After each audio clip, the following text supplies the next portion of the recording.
up, and welcome back to another episode of the Light After Trauma podcast. I am your host, Alyssa Scolari, and I am honored to be here with you. We're doing a solo episode today, so some housekeeping things first. I just wanted to say thank you so much for 15,000 downloads on the podcast. I am blown away and continue to be blown away. Thank you. That was a really exciting milestone. The other thing I wanted to say is head on over, if you haven't done so already, to my Instagram page. Light After Trauma is the handle. So it's just the exact same title as the podcast. And check out some of the content and let me know what you think, if there's more you want to see. I have really been boosting the amount of content and really putting it out there. I'm trying to put out content about 4 days a week.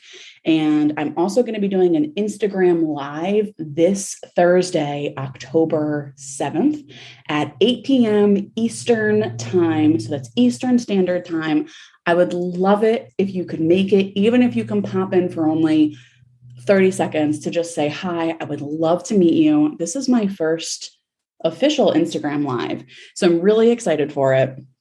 And yeah, I can't wait to meet the folks who have been listening to the podcast, because it feels like I have a bunch of friends out there. And I know I've said this before, but it just feels like I have so many friends out there, but I don't know their names. And I would love to just talk to you and thank you personally. We're talking about stress management on the Instagram live. So I'm going to share some stress management tips because Lord knows we all need it. So that's this Thursday, October 7th at 8 p.m. Eastern Standard Time. I will be on Instagram live. Feel free to come join. The Instagram handle is Light After Trauma. And thank you always for your support and your love. I love you all so much.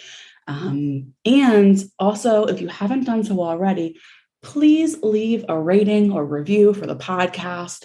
The more ratings we get, the more we grow and the wider audience we reach, so that we can give even more free content to people all around the world. So if you're a listener of the podcast and you like what you're hearing, or if you hate what you're hearing and you want things to be different, just go leave an honest review. Let me know your thoughts. I would be honored to hear from you, because this podcast really is for you. So yeah, please leave a review. I would really appreciate it.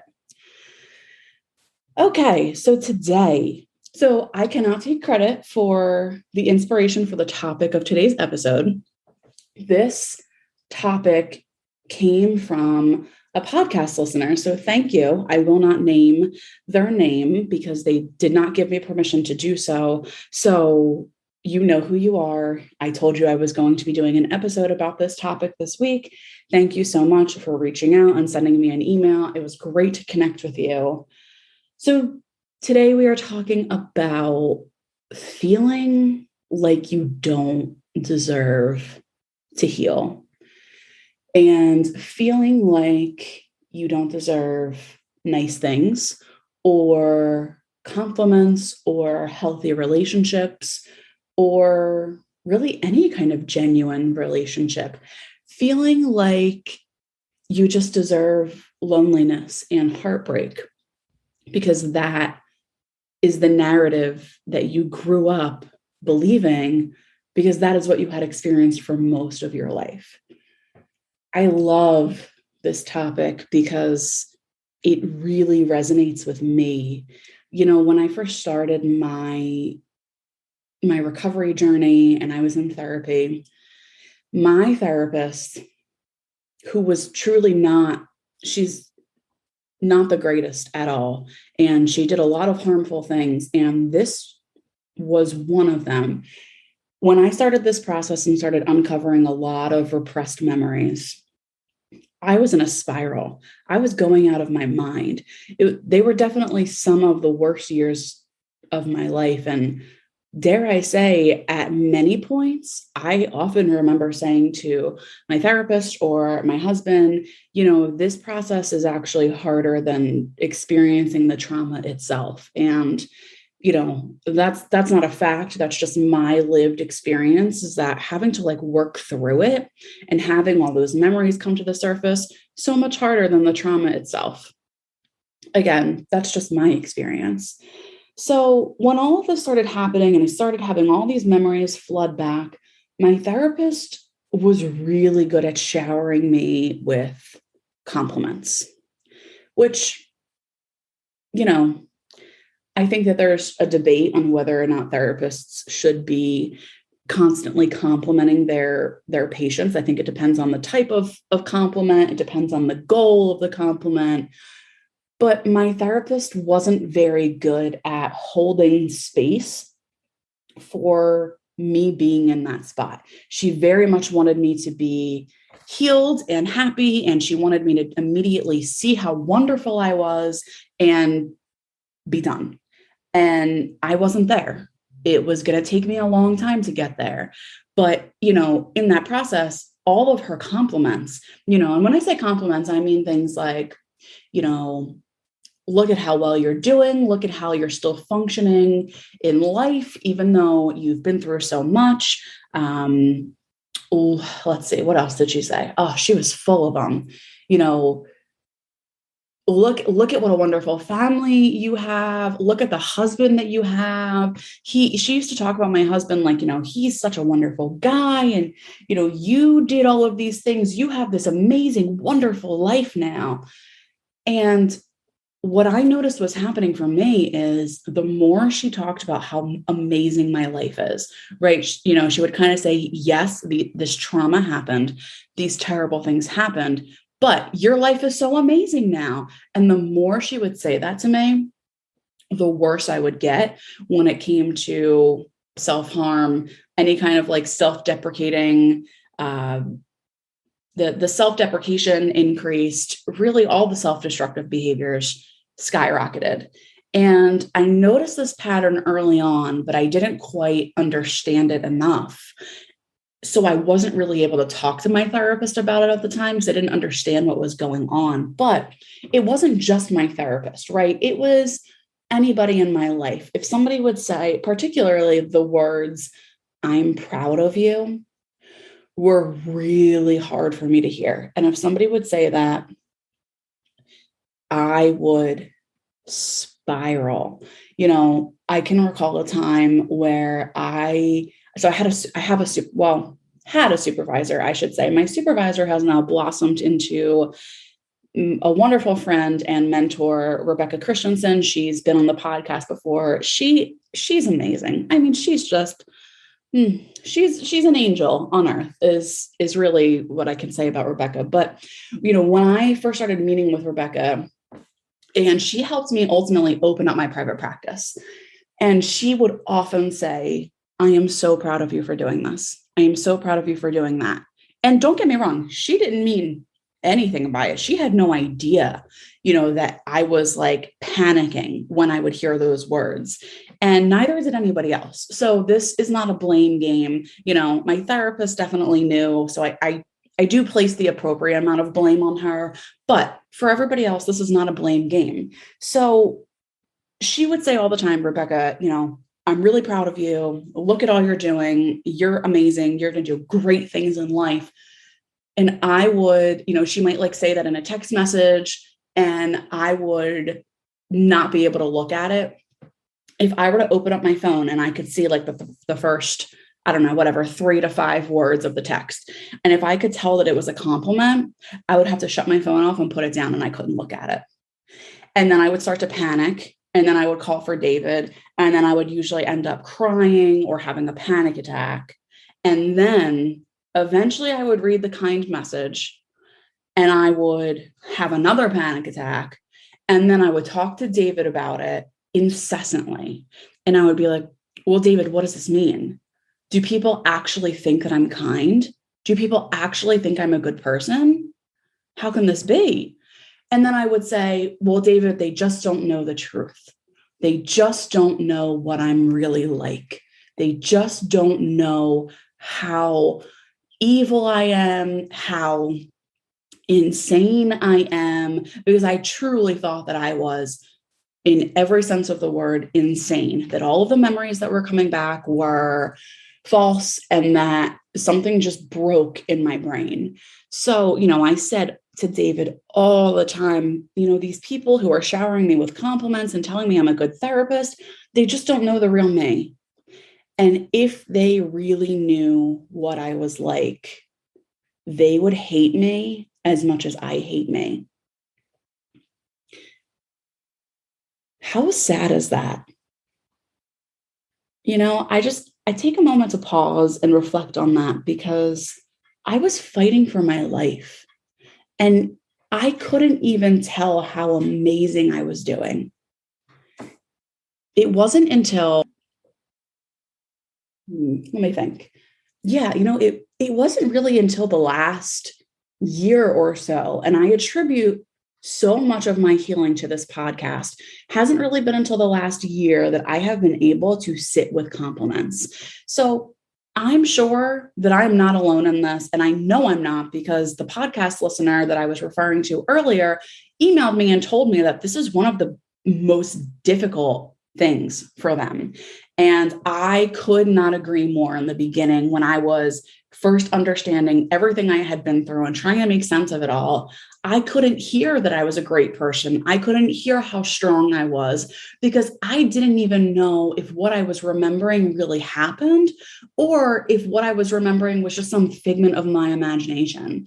And I think a lot of trauma survivors feel that way, whether or not we repressed our abuse or not, whether or not we have repressed trauma or we have a full memory of it. I think a lot of us feel this way. Well, what if I made something up? Well, what if I could have done something differently when I was traumatized, and then nothing bad would have happened to me? We find ways in our head all the time to make the trauma our fault, because that gives us a sense of control, and it makes us feel like we could have done something about it.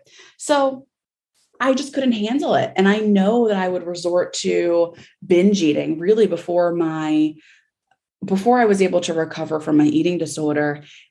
Lots of compliments and lots of praise and lots of attention would often result in binge eating, and occasionally cutting, but I would say more so binge eating, to try to stuff down any of the feelings that were coming up for me when I was having somebody genuinely love me and care for me.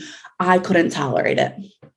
And I'm sure a lot of us are wondering, right? Like, well, why? Like, yes, I do that too. Yes, I also can't take a compliment. Why is that? I get really uncomfortable when people praise me or compliment me. Why am I like that? And let's break it down on the most basic, like a fundamental level. So when we kind of look at your brain structure, when you have complex trauma and you have a history of being invalidated, unheard, unseen, gaslit, made to feel like your voice doesn't matter, if you've been sexually abused, physically abused, emotionally abused, whatever it's been, your brain develops, especially if you experience this as a child, that changes the development of your brain. So without getting too technical, because I am a brain nerd and I could absolutely go off on this, but I won't. So without getting too technical, what happens is your brain develops and gets to this sort of like homeostasis where it is so used to the invalidation. It is used to being ignored. We are used to being unheard. So, somebody gaslights us. We're like, yep, that's just one more person, trying to fuck with my head. Somebody sexually abuses us. We're like, yep, that's just one more person who doesn't respect my body. Doesn't mean that it's not traumatizing. Please don't misunderstand me, because it is all extremely traumatizing. But when you're in it and you're in the thick of it, we learn to expect the worst things to happen to us.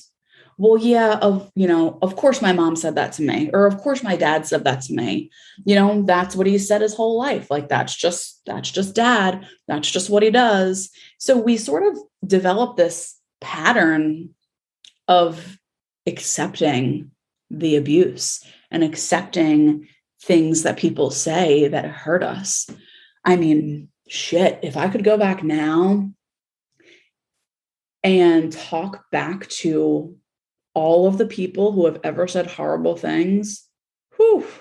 I wish I could. I wish I could.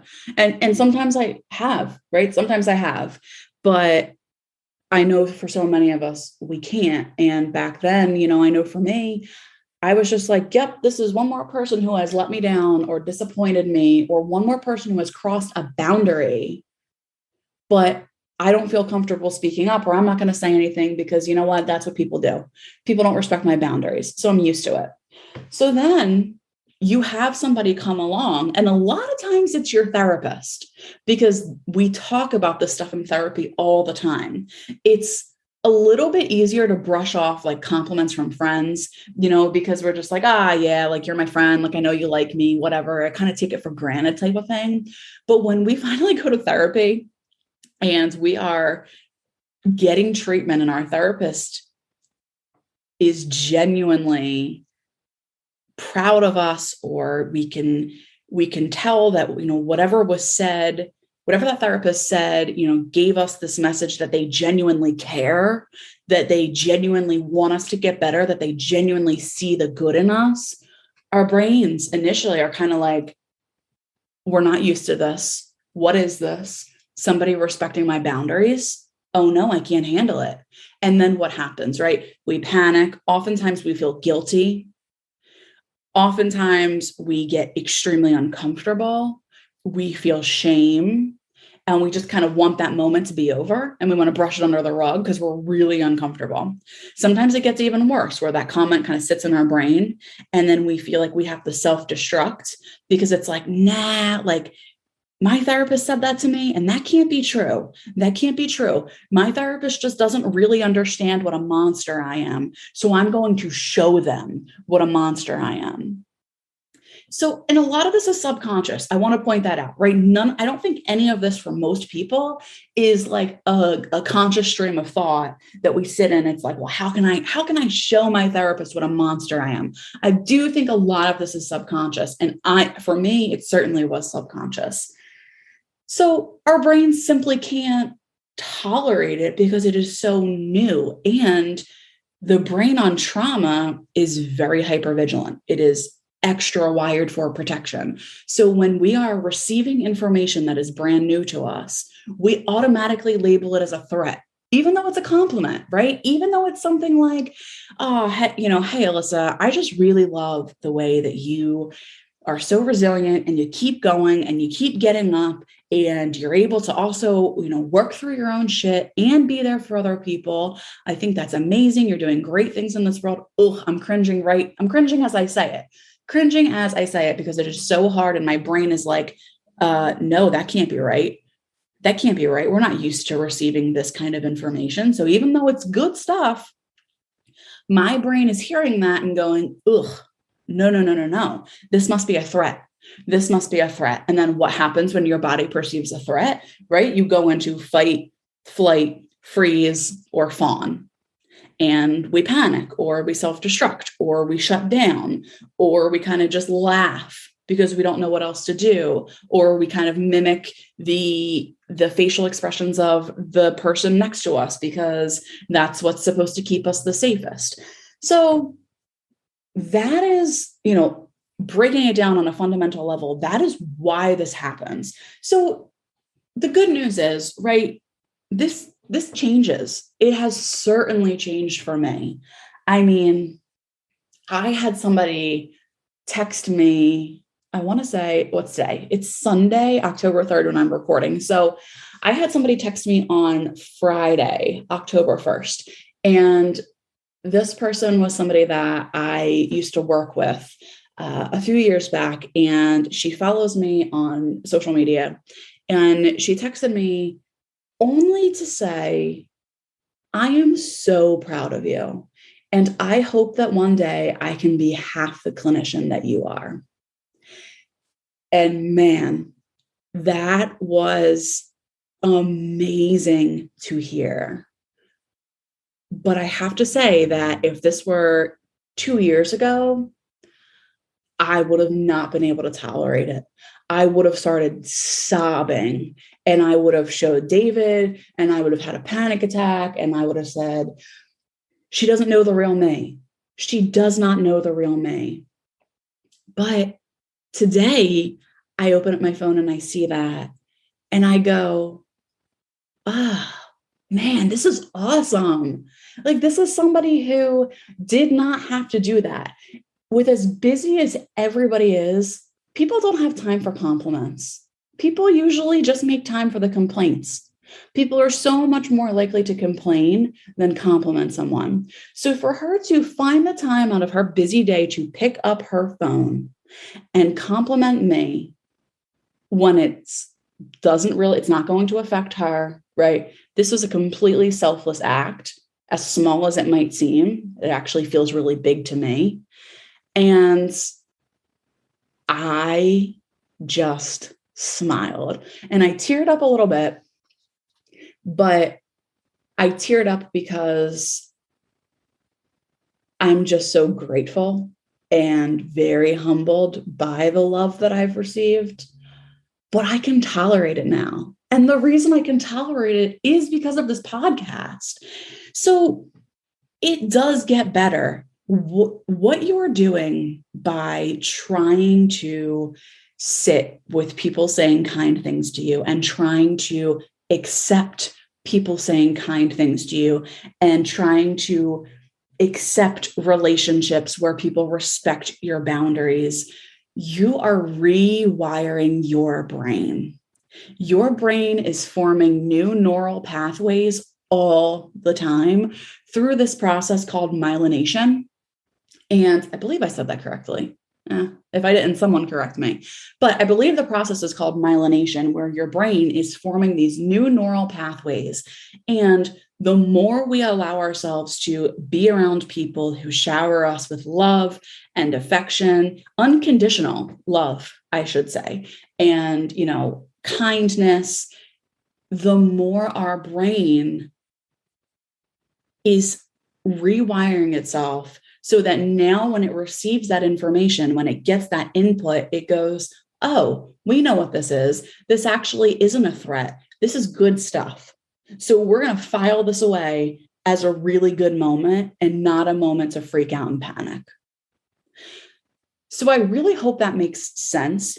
And, unfortunately, the process of rewiring your brain it takes a long time.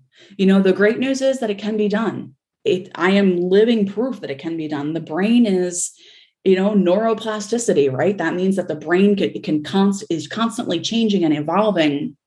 So in the same way that your brain learned that only boundary crossing and abuse and gaslighting was safe, that's the same way in which we can learn that unconditional love and affection and genuine compliments are safe. It takes time and it takes practice. So what does that look like, right? It's nice to talk about that in theory, right? Oh yeah, okay, great. My brain needs to rewire itself, blah, blah, blah, blah, blah. But what are some things we can do to work on that? Because it takes work, right? It's not just something we're going to wake up one day and go, oh God, look, I can accept these compliments now, and I can accept healing, and I can accept that I'm getting a little bit better, because it's not just, and I should say this, I should have said this from the beginning, but it's not just compliments, right? It's the healing process. It's anything positive in our lives, right? It's healing when we're getting better, when, normally a triggering situation would have made us, self-destruct or self-harm or use our eating disorders. And then in this instance, we didn't, and we overcame this triggering situation without self-harming, all of that, right? Any kind of steps towards healing your brain, healing your nervous system, healing your relationships and your social life, all of it can be difficult. So what are some things that we can do when we notice that we are starting to have better people in our life, or when we notice that we're starting to not self-destruct when times get tough? What can we do? Here are some things that I did. So one of the things that a lot of DBT skills, which, I'm sure many of you may be familiar with. I know that I've talked about them before on the podcast. So DBT stands for dialectical behavioral therapy. And DBT is really wonderful for like distress tolerance and has really effective coping skills. And honestly, I hate the word coping skills because, I think it's just so hard to use coping skills when you're triggered, and it's so hard to find coping skills that are actually good and effective.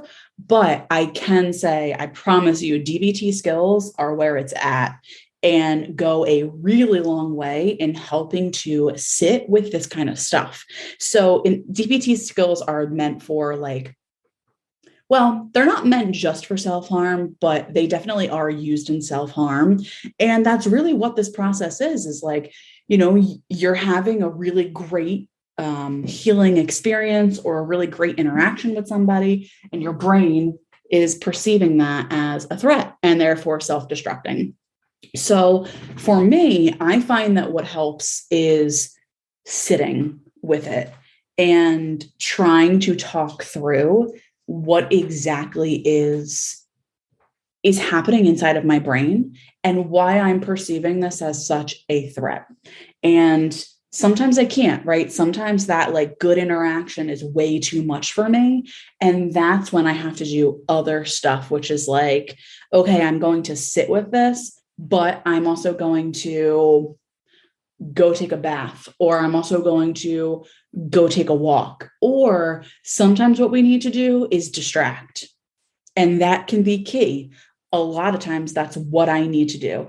And the thing for me is, as much as I want to distract, I don't want to forget about it, because it really is special to me when somebody is, kind to me, or when I have a really good interaction with somebody. It's very, very special to me. So while my system might not be able to tolerate it in that moment, I very much want to come back to it. So what I have found most helpful is I will write it down, whether I keep like a note in my phone, or if it's a text message, I'll take a screenshot.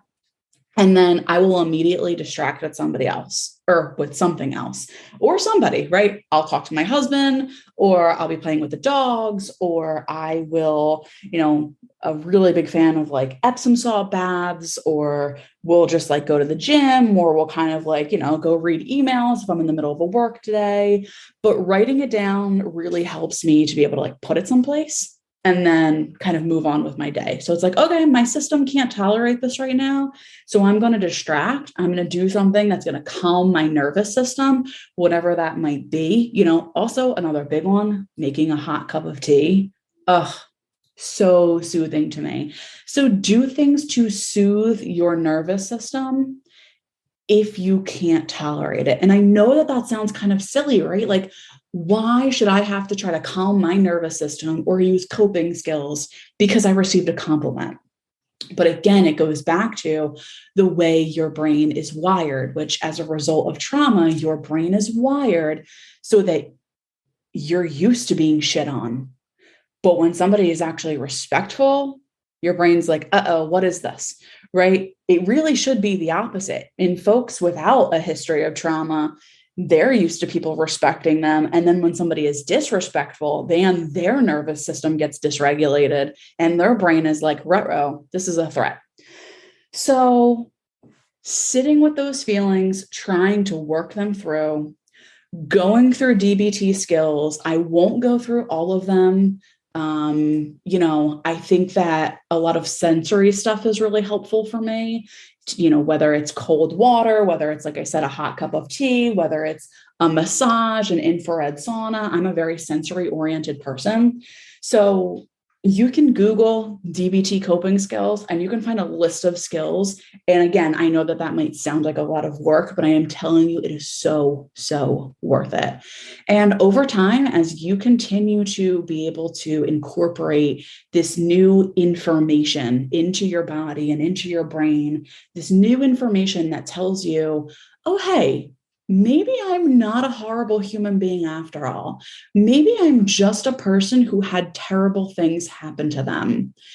It will get easier and easier to accept wonderful interactions, and it will be easier and easier to accept your healing. And you will find yourself craving healing, and you will find yourself feeling worthy and deserving of healing. So I hope that helps spread some awareness and insight as to why it is so hard for people to take a compliment or for people to have a genuinely good interaction with other people in this world, why we self-sabotage with our healing sometimes, because it's really difficult, right? The trauma is hard, but the healing is hard too. So I know that I'm not alone in this, as I said earlier, and you're not alone in it either. It's really difficult, but you can get there, and you will get there. So with that said, I hope that everybody has a wonderful week. Remember, again, I am going live on Instagram this Thursday at 8 p.m. Eastern Time. Again, that is this Thursday, October 7th. My Instagram handle is Light After Trauma. Be sure to go check that out, as there is lots of great stuff on that page now. We're really rolling out the content, and I am holding you all in the light. My husband has brought home some Rita's water ice, so I am going to go chill out with him, have some Rita's, and enjoy my Sunday night. Wishing you all the best. Take great care. Thanks for listening, everyone. For more information, please head over to lightaftertrauma.com, or you can also follow us on social media. On Instagram, we are at lightaftertrauma, and on Twitter, it is at lightafterpod. Lastly, please head over to patreon.com/lightaftertrauma to support our show. We are asking for $5 a month, which is the equivalent to a cup of coffee at Starbucks. So please head on over. Again, that's patreon.com/lightaftertrauma. Thank you, and we appreciate your support.